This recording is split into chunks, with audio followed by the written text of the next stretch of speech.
വയനാട് പുൽപ്പള്ളിയിൽ കടുവാക്രമണത്തിൽ ഒരാൾ കൊല്ലപ്പെട്ടു. ദേവഗർദ്ധ ഉന്നതിയിലെ കൂമൻ എന്ന മാരനാണ് മരിച്ചത്. കാട്ടിൽ വിറക് ശേഖരിക്കാൻ പോയപ്പോഴായിരുന്നു ഈ ആക്രമണം. കൂമന്റെ കുടുംബത്തിന് 10 ലക്ഷം രൂപ സഹായധനം വനം വകുപ്പ് പ്രഖ്യാപിച്ചിട്ടുണ്ട്. പ്രദേശത്ത് നാട്ടുകാരുടെ പ്രതിഷേധവും തുടരുകയാണ്. റിപ്പോർട്ടിലേക്ക്.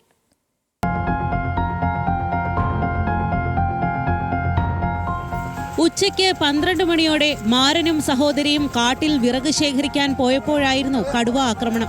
വണ്ടിക്കടവിലെ വനാതിർത്തിയോട് ചേർന്ന പുഴയുടെ ഭാഗത്ത് വെച്ച് മാരനെ കടുവ ആക്രമിക്കുകയായിരുന്നു. ശബ്ദം കേട്ട് തിരിഞ്ഞു നോക്കുമ്പോഴേക്കും മാരനെ കടുവ കാട്ടിലേക്ക് വലിച്ചിഴച്ചു കൊണ്ടുപോയിരുന്നു. ഒച്ചെടുത്തില്ല, ഞാനും കുറെ ഒച്ചെടുത്തു. അപ്പൊ അവിടെ മാച്ചേട്ടനുണ്ടായിരുന്നു, മാച്ചേട്ടനെ വിളിച്ചു. അയാൾ പറയാ, മോളെ ഇപ്പൊ ഒന്നും പോകണ്ട, അയാൾ കടുവ കൊണ്ടുപോയി. ഉൾവനത്തിൽ നിന്ന് മൃതദേഹം കണ്ടെത്തിയെങ്കിലും ആശുപത്രിയിലേക്ക് കൊണ്ടുപോകുന്നത് പ്രദേശവാസികൾ തടഞ്ഞു.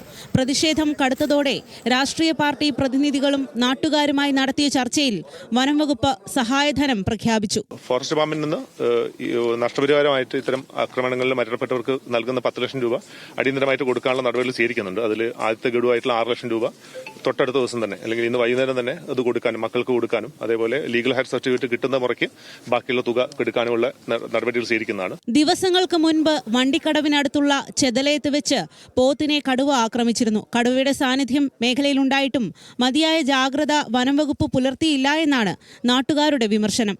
എന്നാൽ കടുവയുടെ പ്രജനന കാലം ആയതിനാൽ ആളുകൾ ജാഗ്രത പാലിക്കണമെന്നും രാത്രികാല പട്രോളിംഗ് ശക്തമാക്കുമെന്നും വനം വകുപ്പ് അറിയിച്ചു. ന്യൂസ് മലയാളം, വയനാട്.